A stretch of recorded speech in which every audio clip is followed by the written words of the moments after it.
I'm joined by Uriel Yariv, who has had 22 years on the tantric path. He's a teacher and psychologist and co-founder of Mahasiddha Yoga School in Thailand. And we're here to talk about the game of inner living spiritual experience and rigid religious dogma. So Uriel, how does a spiritual movement drift into dogma?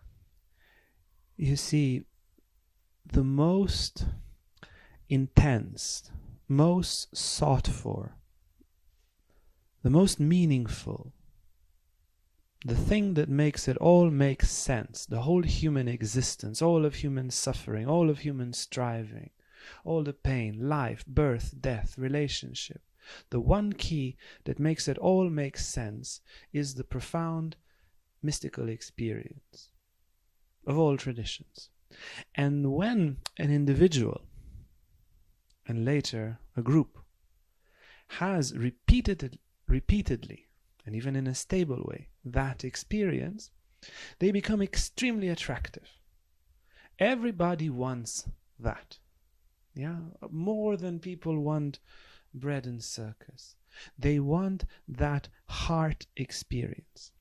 And so when one or a group has that experience, they will tend to be like the sun, and there will be a lot of gravitation around them, and with that gravitation a big social movement and the necessity to organize the social movement according to certain social norms. Now all of this only makes sense because of this immense attractive power in the center. What happens in time, especially when the founding generation passes away, and as the generations pass, the actual spiritual experience, or the center, begins to die out. And what remains is the social order with a bit of nostalgia. And even though the indicators that were given by that great mystic saint master of the first generations were true, and true in the context of that time, some generations passed or some years passed, and then they don't make so much sense, or they are interpreted in a way rather to maintain the social religious order than to reach that core mystical experience. There's a book of Dostoevsky where the Inquisitor of the time of Inquisition in Spain has a vision of Christ, and he's so happy and he bows down to Christ, and then they have a talk, and the Inquisitor understands if Christ goes on the street, the religious institute of Spain will collapse, he will lose his job, maybe be massacred by the people, so he kills Christ. And it's very profound, this understanding of Dostoevsky, because in the beginning everything was gathered around the direct mystical experience, but after some time the very experience itself, if people start having it, becomes dangerous for the newly formed institute and dogma. What examples have you got in history of this happening? Well, basically everyone and everything, right? I mean, if you look at the poverty of Christ, and this is easier to put a rich man, or easier to put a camel through the arc of a needle than to put a rich man in heaven, and then you look, at the Catholic Church, or at the institute of the Catholic Church. I mean, the Catholic Church still has living saints, and there's no, but the institute that was built around it, and the same with all sorts of other religions, it was continuous. Whenever a saint would come, if we have Teresa of Avila on the 15th, 16th century, where she came and she says, well, she was a great mystic, and she started in her late 30s to have visions of Christ, and she says, well, this is the visions that I received. We're going to have to start a new Carmelite order and a new like the barefoot descalzate nuns, And, it was just, look, we're going to start a new monastery and we're going to be actually poor and live only on providence. If God gives us food, we eat, and if not, we don't. And we're going to be vegetarians and vegans for most of the year and so forth. And we're going to live like the old monks, like Saint Anthony and so forth, and the founders of the Christian monastic life. It sounds pretty harmless. She was just going to take 12 of her sisters, take a house somewhere with the money from her brother in South America. That was the time when South America would produce gold, and just do that. And the opposition against her, the whole city of Avila, the whole institute, the Spanish Inquisition, she was almost going to be tortured and killed by the Inquisition for doing something so innocent and so connected, from our first example, to the sun, to the source of attraction, to the light, to the mystical experience of Christ. And the opposition was immense. But nevertheless, she went through and she did it. And today we remember Teresa of Avila, and we don't remember all the people that opposed her, because they were of time, they were of the period. And Teresa of Avila was timeless because she was connected to the actual mystical message. And so all great pioneers that had the actual mystical experience, they would update the message. And if the message was just a little bit rigid, their update would gradually be accepted by the mainstream. If you look at the Sikh tradition, for example, they have a lineage of 10 successive gurus, from Guru Nanak up to the 10th guru, and they integrate the message of Kabir and so forth. And they were very, very integrative, and they managed to keep for 10 generations enlightened masters as their religious leaders. So their message got very well updated and upgraded in time. So this is a normal part of the development of a spiritual school, to have the updating of the message. Absolutely. It's not that it's gone awry. Yes, yeah, exactly. You see, the principles remain eternal as they are aligned to the godly attributes. Like if we take, Spinoza describes it very well, that the entire world is built from godly attributes and their interactions. So all genuine spiritual traditions, all mystics that will experience that profound truth, or a spark of that profound truth, will follow the path of love, will follow the path of faith, will follow the path of silencing the mind, of health, of kindness, of mercy, of compassion, of humility. No doubt about it. This is clear. But how to reach humility and love, and how to create a society around it and so forth, that is something that needs to be changed and updated as the times change and as periods pass. You cannot treat women in 2023 like you treated them 2,000 years ago, because the whole family system, financial system, and the role of a woman in the world is completely different. So therefore, that part of the message needs to be updated, and it will still go into the direction of humility, of love, of peace, and kindness, and all of that, but it will need to go there in a refreshed way. The message needs to be alive again, and it cannot be alive again only by mental deduction. It can be alive again when that fire, which is beyond words, beyond reasoning, beyond human language, when that fire is awakened truly in the inner world, and the ordinary process of thought stops. The functions of the personality and of the ego are suspended, and truth enters. And the being is soaked with that truth, and when it returns to the world of speaking, or it can stay in that state even and speak, then it will bring that message into the context of the period, into the context of the world around. So what happens when then people rush forth and want to quench that flame and stifle that message? Well, you see, it appears like the power is in the hands of the dogma, right? That's how it looks like.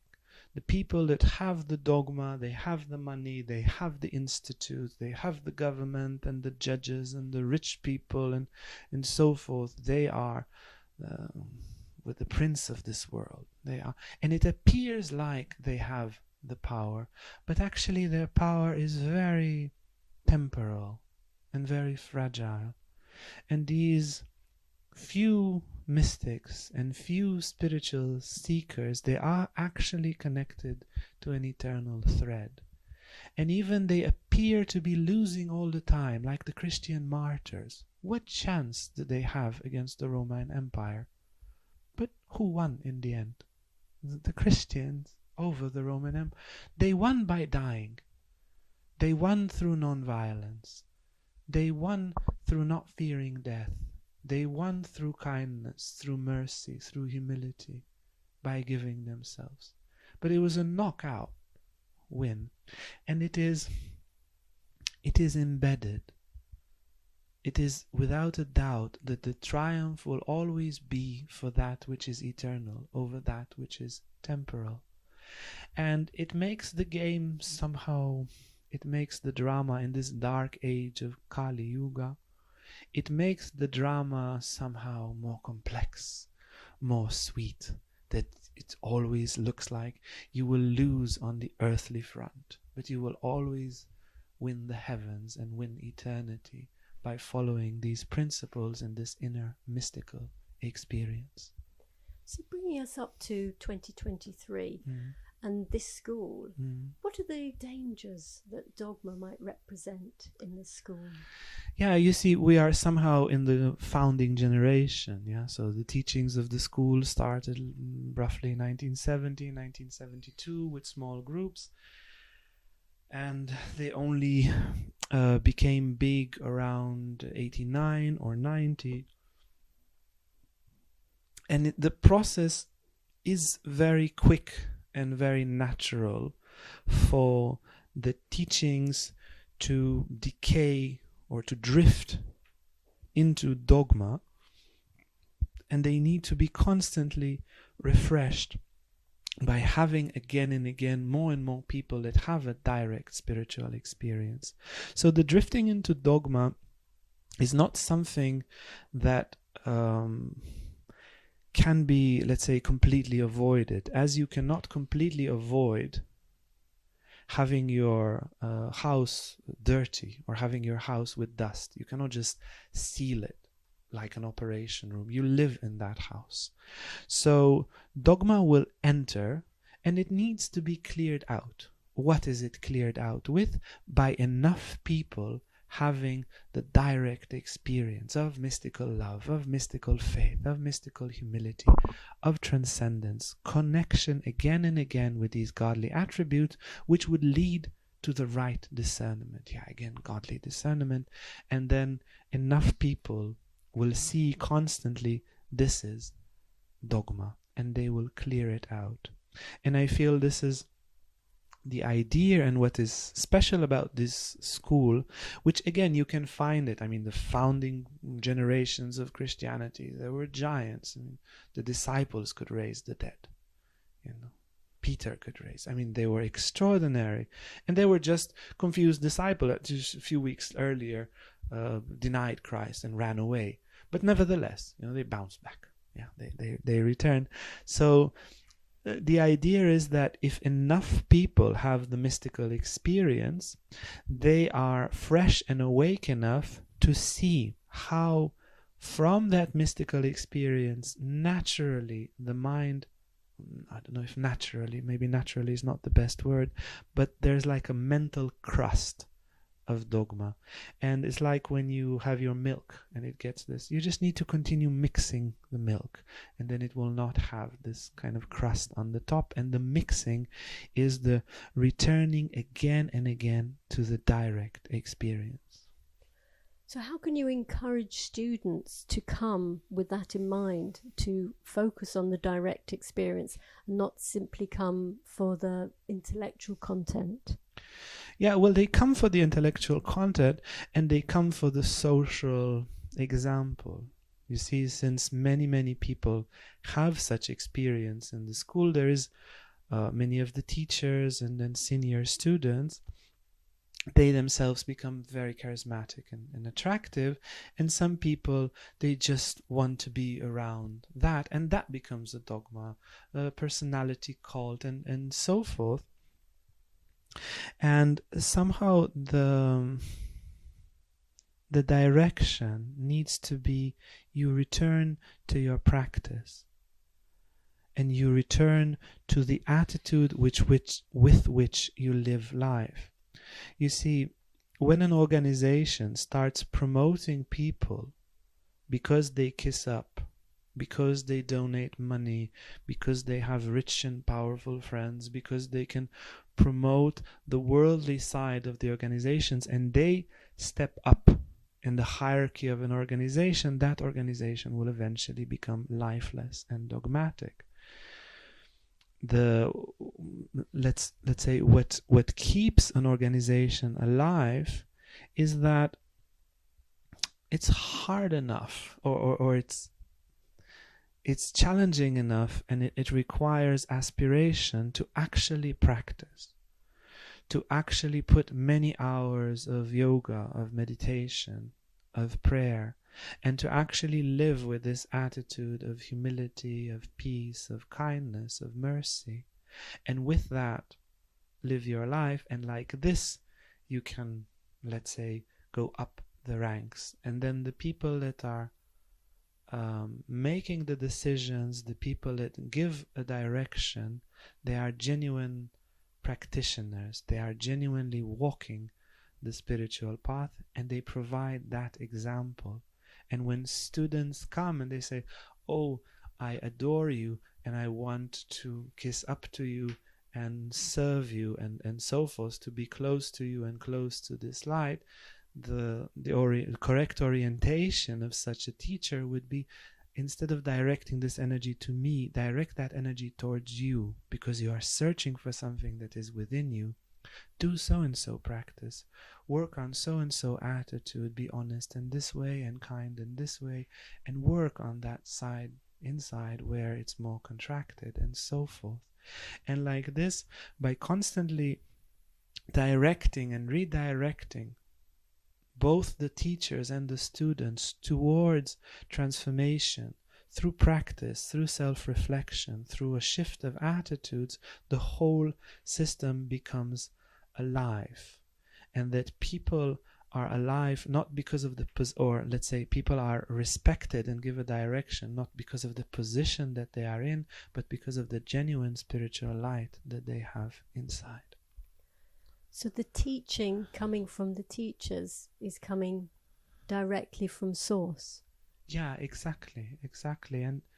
And you see, if a student comes and he sees his teacher in the first year and he's very impressed, but he sees the same teacher in the 5th year of the course and the teacher did not transform, he will lose heart. The teachers need to grow, and the teachers need to reflect their defects. There is a temptation. Now, being a teacher for so many years, there is this temptation, well, so many people have such a good opinion on me, I guess I don't need to transform, right? Oh, my defects are completely minor. Anyway, the students can't see them, right? And it is the duty of a teacher, if we want to break the dogma, if we want not to fall into very superficial, judgmental ways of seeing the world, then we need to continuously transform as teachers, and we need to look at our defects. I was giving a lecture yesterday, and everybody thought the lecture was very good, but I looked in my heart and I said, I think I'm quite arrogant. It was a lecture about how to teach, and I was so happy that somebody's asking me how to teach, because I do this so well, I'm such a good teacher. And I was so happy to give an hour lecture about how to teach. It was to fellow teachers, and I felt so validated and so forth, but my heart was bitter. It was not light in the end of the lecture, because I thought, well, I'm pretty arrogant about how I teach. And then I just, first of all, I share it, I share it with Foka, and I share it with a few friends. I say, I have this issue. And okay, now it's a work in progress. It's not going to disappear in a day. It's not enough to acknowledge it, but it's there. Okay, I'm not going to panic about it. I'm not going to make a drama out of it, but I'm also not going to pretend that it's not there. And then it's something to work on. And in this way, if the teachers keep on seeing their defects and not being afraid of feedback and searching for feedback and then transforming, then the students and the entire system becomes alive. The dogma appears when you say, well, this person is an archbishop. He's perfect. This person is so-and-so imam, so-and-so rabbi, so-and-so priest, and therefore he's perfect. And then if the priest starts thinking it as well, then the strange personality of the priest or of the scholar, of the pandit, will become a part of the core message, because it's so easy to interpret. The Spanish Inquisition or Christianity was using verses from the Bible to have the Crusades in the Spanish Inquisition, right? He says their daughter would squeal on her mother and so forth and this and that, where he was describing guys who will be persecuted. But then, if you take it out of context, he says, well, you should squeal on your mother that she's not Christian enough. We hit her hard and we become the power, and, we have a Christian dictatorship. So it's very easy to interpret, or it's possible always to interpret the text when there is no feedback to the authority or to the spiritual teachers. But once that is alive and it is fluid and all the teachers are growing and transforming, then this is analogically the dusting away of the dogma, because the dogma will appear, and it's fine that it appears if it is continuously cleaned up and the message is refreshed. So is it true then that everybody in the school needs to be working on their ego? Yeah, you see, the ego is not just the bad part of us. The ego, to quote Ramana Maharishi, gave a very good definition of the ego. He says, when a person identifies with a particular role, that is the ego. When it is just the I am, when you are being someone or something, that is the ego. And when you are just being, that is your spirit or yourself. It's natural, and it's a tool, in Sanskrit the ego ahamkara, the tool of the I. It is natural as such that it will be a part of the process, and it will need to be purified. But the only issue or the core issue with the ego is not to mix it with who we truly are. Just because we are acting on a stage, on the stage of life, this multiple, three-dimensional, four-dimensional stage of life, the fact that we play a certain role externally, it doesn't mean that we are that role, but we still need to play that role well. So the teachers need to, if I return to your questions, the teachers need to constantly look and be an example. Look at the life of Mahatma Gandhi. Mahatma Gandhi was able to make the transformation in the world because he was constantly transforming himself. He was looking at his defects with a magnifying glass. And because of that, by purification inside, he accumulated, and his mystical experiences, he accumulated such a great occult power of example that he was able to change the world. So it is somehow the ideal that all of us as teachers aspire into. And it's true, sometimes we fall asleep in the watch and we wake each other up. Or life wakes us up, if nothing else wakes us up. Yeah. So are you indicating that continual transformation is likely to shift the ego, ahamkara, from master to servant? Yeah, exactly. This process of continuous transformation, once I have an idea of myself and I say, this is the final word, this is myself, and that is an idea, a thought, around that thought an inner dogma, an inner death begins. But when the concept of I remains continuously open, now I am a yoga teacher, a son, a brother, a lover, all the roles that I'm playing, an ashram manager, a school coordinator, all the roles at the workshop, whatever roles I give a friend.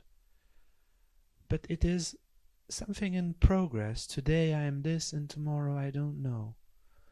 Even a spiritual seeker is a role. A seeker for enlightenment is a role.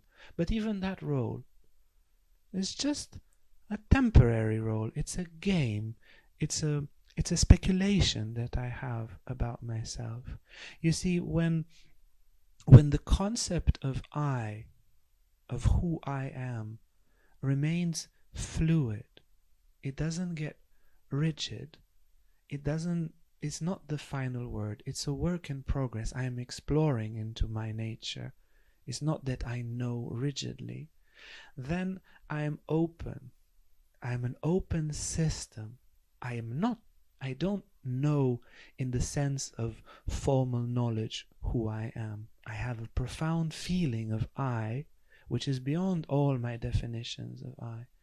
And because of that, I allow the roles that I play in the world to transform, to change. Let them be as they are.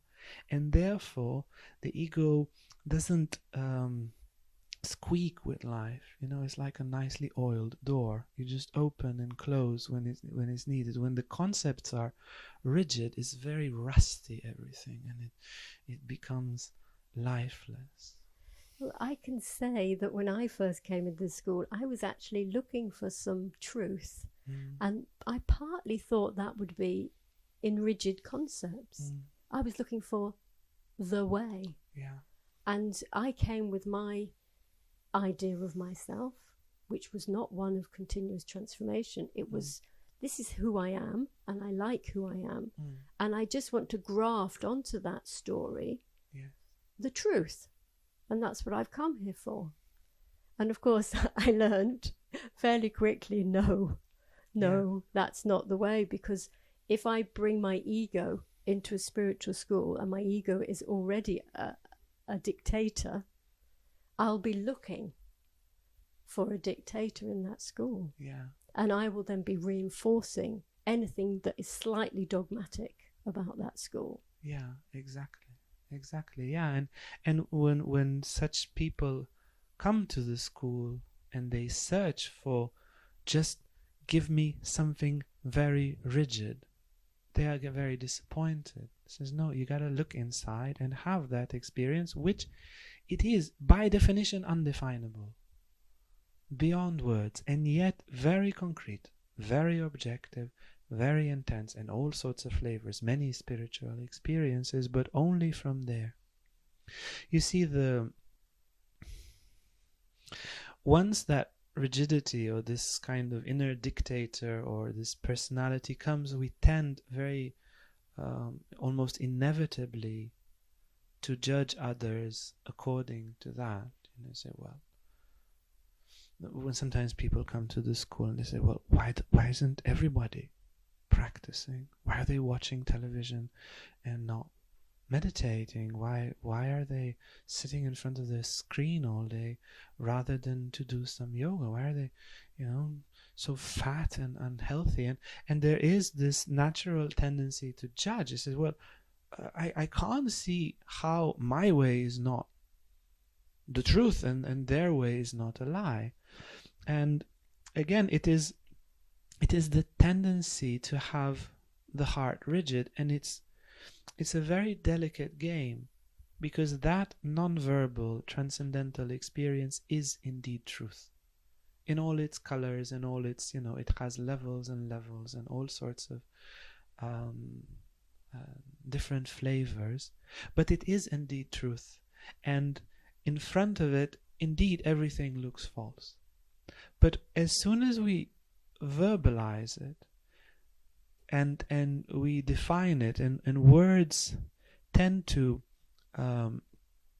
exclude. You see, as soon as it gets into, okay, it is something, and then it is not something else, it is broken. it is lost. To a degree. The words can be very good. Poetry particularly, because it doesn't have such a rigid meaning. Poetry in the scriptures. That's why they last so long.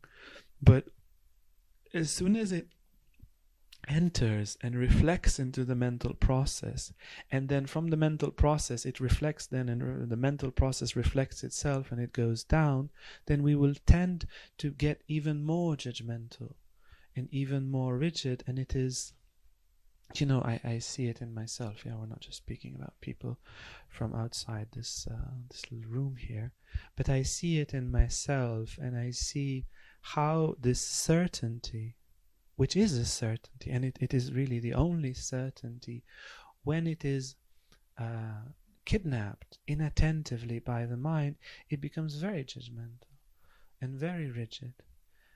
And I remember, in my life, because of this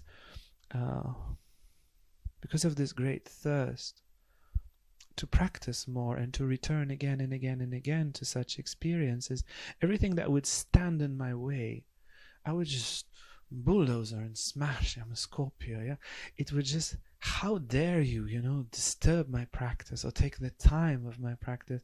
And it made my spirituality very rigid and judgmental, and with a sense of superiority over other people. What do you do with your time? You dare waste my time that is directed towards the highest spiritual goal? Who are you? And with that, which was derived from my spiritual aspiration, the core driving force was good, but then it was this wrong turn, which I still I speak about it as if it's a thing of the past. I still sin in that, I still find myself getting very angry at anyone standing on between me and my meditation cushion, just don't do it, and so forth. And in this way we do become judgmental, we do become rigid, and we do become heartless on the path, and that's what eventually kills the meditation and kills the journey itself. So you're saying that judgment is a barrier to meditation, to that inner mystical experience. And why is it then that judgment has that kind of masochistic pleasure to it? Well, because it gives power. That's the thing. The judge has the power. And there is a wish to control the world and to subdue it to our ego. We want to be the judge and the executor and the power, so that everybody will do what we want them to do. And there is the temptation of power. Look at powerful people. What they do, they accuse, and then you feel guilty, and then you get subordinated. That's the game of human power. Or they accuse, they scare you, you get scared, and you subordinate. So in judgment, there is this root, selfish, often evil wish of subordinating other people to our will. And we pretend, you were in the workshop, we spoke about this on Saturday and this weekend, we pretend that our anger or judgment is righteous, but very often this is just a mask. We just want to get our agenda across. I just want to get my buzz off my practice, so I judge other people for standing in the way as if it is righteous, where obviously it's not. It's just a wish for power over others. So that's the temptation of that judgment. In the book of Isaiah, Isaiah or Jeremiah, I'm not 100% sure, God says, mine is the judgment, I am the judge. And it's very clear, me and not you. And and a lot of it comes later on with Christ's message, which judge not, let ye be judged, because with the same measure that we judge others, we ourselves are judged. You see, as soon as we renounce seeing the world like that, we renounce seeing the world like that. And then by reflection, the world, the universal justice, will not see us in the measure of judgment, but rather in the measure of mercy, if this is how we see the world. And this wish that I will be the one punishing, that I will be the one revenging. Once faith awakens, you know everybody will receive what they need. There is a much bigger justice controlling this universe, and therefore one task I can draw from my to-do list, and that's I don't need to be the judge. There is a judge and he's taking care of it. I can pray for mercy. In terms of antidotes to judgment, which, as we've said, is a barrier to that inner experience, would you say that being responsible for yourself is one of those antidotes, and being centered on the heart may be another? Yeah, for sure. You see, the heart profoundly respects and accepts the freedom of others. There's all these Christian texts, the Christian monks, they would have visions of angels and demons, and often the demons, because they can change their form. There's in the writings of Saint Anthony from the 3rd and 4th century, the father of monks, and later throughout the generation, also Teresa of Avila that we mentioned. So demons can appear as angels and as Christ, and there's the whole art of understanding who you're speaking with. Demons will try to force you. Angels would respect your free will. It's very much like that. And the heart is like the ambassador of all that is good in the universe, inside of us. So there is something about the heart that respects other people's freedom profoundly. And that genuinely doesn't judge. You see, what happens is we want to help, and we think we will help by judging, right? It's very often you want to help, and like mommies and daddies, you want to help, and then you think, well, this guy, this person that I love is making a mistake. Let me put them down, crush them, subordinate them to my will, so that they can do what is good. And you're probably right. It is better what you're thinking to do, but it gets mixed with that wish to control them. And obviously they will resist because they want their independence and their freedom. And even if your advice is good, they won't take it. Yeah, and here, the job as a psychologist, this is what they teach us a lot in good psychology schools, is that you don't judge your clients. And this is something that many spiritual traditions can learn from psychology. Mostly it's the other way around, to be honest. But here is something that psychologists that do it right, they can teach a lot of spiritual teachers when it comes to this. So embracing, like the other example, okay, we see someone is doing something wrong, we know the right way, and we embrace fully the other person where they're at, and we don't preach, and we don't look at them from above, and we don't look at them in an arrogant way, and we contain them. And rather than preach to them, we can help them to understand better what they are doing, why they are doing it, how they are doing it, to bring light into what they are. And then when true trust is established, to say, well, do what you feel, I'll love you and support you, do what you feel, but there is this perspective. And from that perspective, that also looks like a good solution, to do the right thing rather than the wrong thing. And in this way, if the person does it, he doesn't subordinate to you. His freedom is respected, and he doesn't feel you look at them from above, and yet the direction passed, and the thing that why you did it from the first place is because you care about that person. They chose the right way. You don't have power over them, nor do you need to have power over them. And everything is passing smoothly in this way, and you're a good friend, a good parent, a good therapist, a good lover, if it is done in this non-judgmental way. Because when we come from the heart, there is a chance, not everybody will open their heart in return, but there is a chance that the other person opens their heart, and like this we can actually help. And in terms of taking personal responsibility for our own spiritual journey, and not, in a way, being a victim to the school you're in or the teachings that you're studying.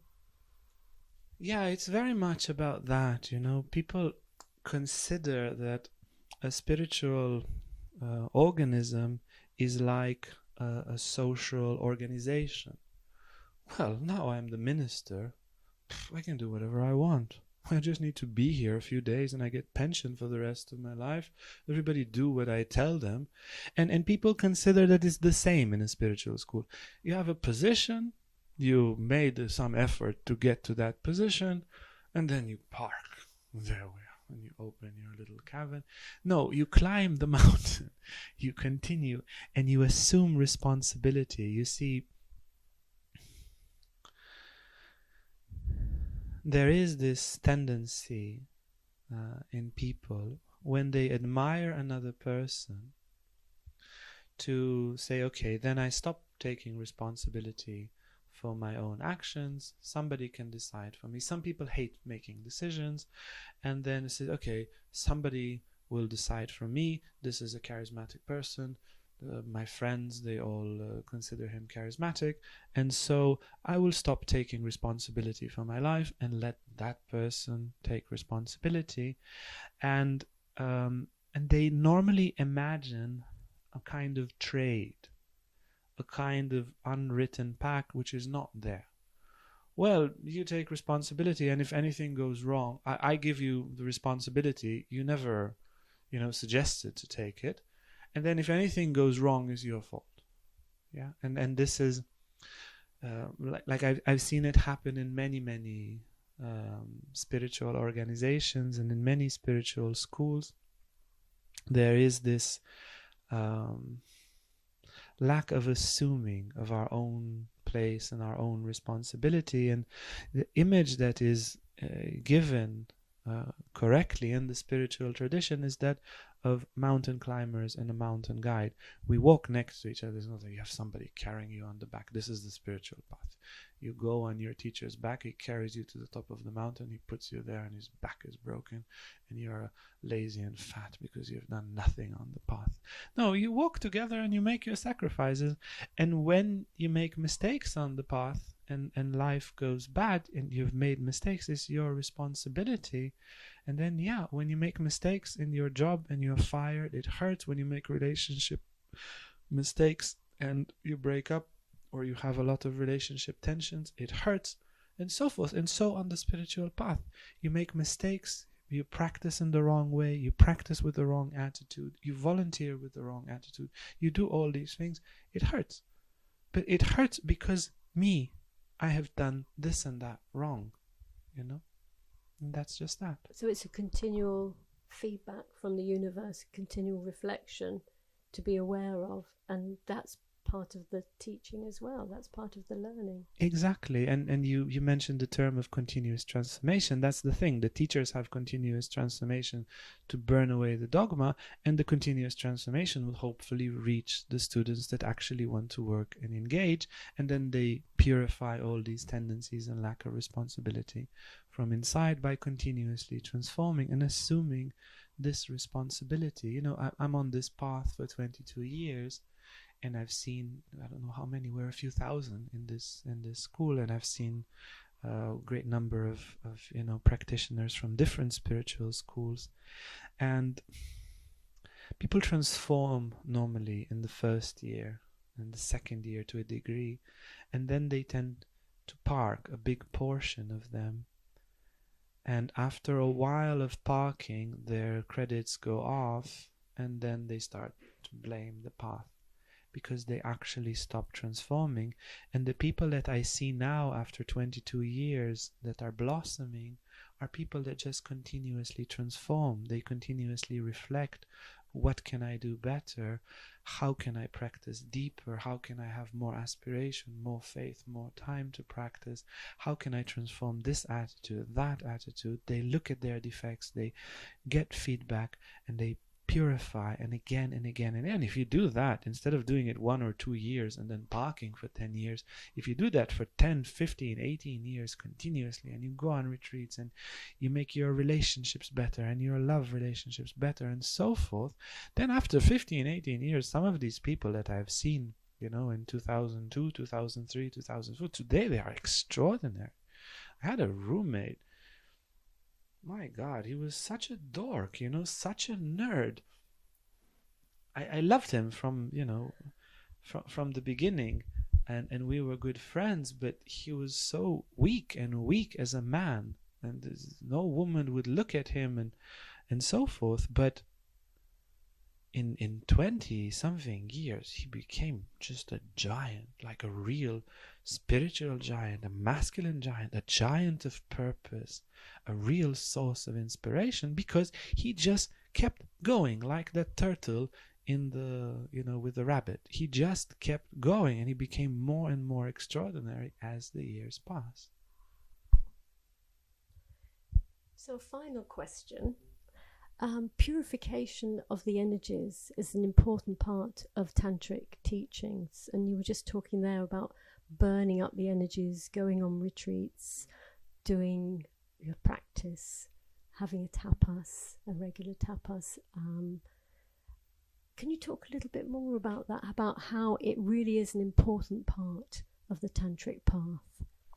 Yeah, absolutely. Like in my life, I would go for a retreat for a month, go to the world for 2-3 months, a retreat a month, like this for 10 years. So perhaps 3 years of my life I stayed in silence in the forests, meditating. And as a teenager, I had a kind of hell inside. I would travel to one city to another city, but I would carry a certain hell inside. I mean, there's people that have greater hells than what I had, but it was bad enough.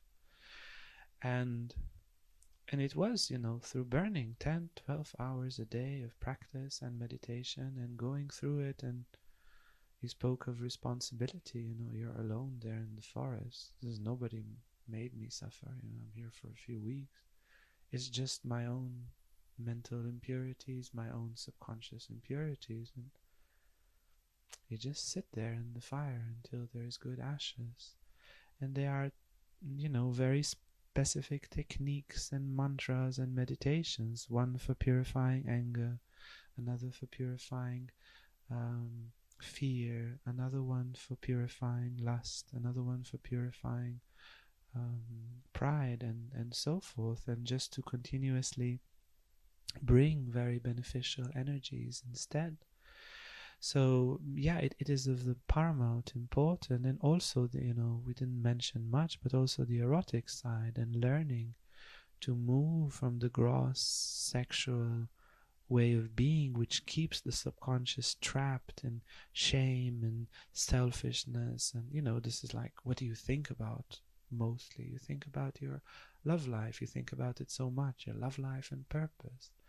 And if the love life is in our inner matrix based in selfishness, and our sexuality is based in selfishness, be it of lust, be it of shame, be it of suppression, be it of addiction, they're all selfish, they're all under that umbrella. But once the very erotic act becomes selfless and loving, in the same way that some people work and they go to their job really loving and selflessly, so you can go to the bedroom loving and selflessly. And for some people it's unimaginable that people can work selflessly, and it's even more unimaginable that you can make love selflessly, but it is possible. And that act of love is so intense, it is so powerfully imprinting the subconscious and purifying the subconscious, that if we make love in this way, aligned to the godly eros with amorous erotic continence, the subconscious gets purified massively. And I can tell you that like long retreats, like I said, these 3 periods of retreats, there were some things that would just not clean up if it wasn't for the practice of amorous erotic continence, and being so in love with my lover, and so adoring, and just so open and fusy and transparent. I thought that sexuality is about getting something, and about some kind of power game, and about something that is selfish, something that I need to forcefully control and kind of be smart to get it or something like that. And it's only through these teachings of erotic continence that I realized that it's about fusion. That throughout this time, when did I start? When I was 13, I'm 43 now, to be interested in women in that way. Throughout this time, I was searching to fuse. And I was never satisfied. I was always frustrated because I wouldn't fuse. And only through this knowledge of amorous erotic continence and beginning to have the direct experience of a mystical fusion with my beloved as we kiss, as we make love, that I realized this is what I was searching for all along. And now I'm not frustrated. I'm happy. I feel an overflow of love, of joy. And with that, the subconscious is purified, and it's a process. There is more to clean there, but it's massive. And all these years of retreat, there were pockets there that remained untouched. And I'm extremely grateful to have the opportunity for these practices, which are somehow the missing link of spirituality, the missing link of the puzzle. And it's not by chance that such revolutionary teachings receive a lot of heat. It's very natural, and we're all ready to take it and bring these teachings for the people who are interested in them. If there's somebody listening to this podcast, and which is a possibility that somebody's listening, yeah, yeah, and where they are in their life at the moment is they don't have a partner, and they feel very challenged by what you've said, as if they're missing out because they are not experiencing amorous erotic continence. What would you say to them? Well, it's important to own responsibly the longing for a lover. You see, the longing, also this we spoke in the weekend in the emotional healing, the longing, when it gets mixed with a despair, it hurts, it makes us weak and so forth. But when we own the longing responsibly and we bring a very wise and intelligent form of hope, then owning that longing, which would be the first step, the second step naturally deriving from that would be, well, if I really want a lover, the way to get a lover is not to get rich or go to the gym. Of course, it can help, both being rich and going to the gym. I'm not saying not to get rich or go to the gym, but many people are rich and they go to the gym and they're very lonely. The way to find a lover is to transform and harmonize inside, generally and specifically to love more. People who are very loving will attract people who are very loving around, and will eventually find somebody, to match that love. And practicing like active love and other methods that are also given here in Tara and also in our Mahasiddha in Thailand, active love and all these methods, they don't make you more loving in a day, but they do make you more loving in 3 months and 6 months if you practice 20 minutes a day. It's okay. The Netflix will not collapse if you take 20 minutes a day less. They sent me a personal letter and they said they will be fine financially if we watch a little bit of Netflix less and we do a bit more love meditations. And I've seen people with a closed heart practicing active love and opening their heart, and practicing with the heart chakra and opening their heart and becoming loving.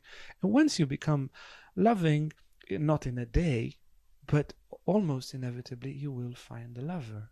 So own the longing. The longing is power, and then take that power of the longing and put it into an inner transformation. Generally harmonize, purify your shadows. Maybe you have an anger issue, maybe a guilt issue, maybe a shyness issue. Solve it. Gradually, therapy, practice, all these things, they are ways. Become more loving and attract a partner. And don't rush. Be patient. It's a wonderful process of transformation. Any way you will win by transforming. Any way is good for you. Don't rush. Do it. And open.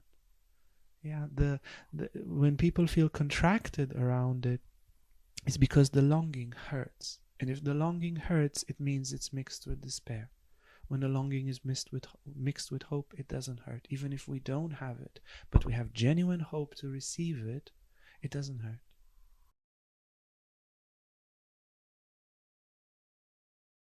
Uriel, thank you very much. Yeah, it was a real pleasure. Thank you also, Vivienne. Thank you for watching. At Tara, our mission is to make genuine spiritual knowledge available for all those who aspire for spiritual development and transformation. If you enjoyed this discussion, please like this video and subscribe to our YouTube channel.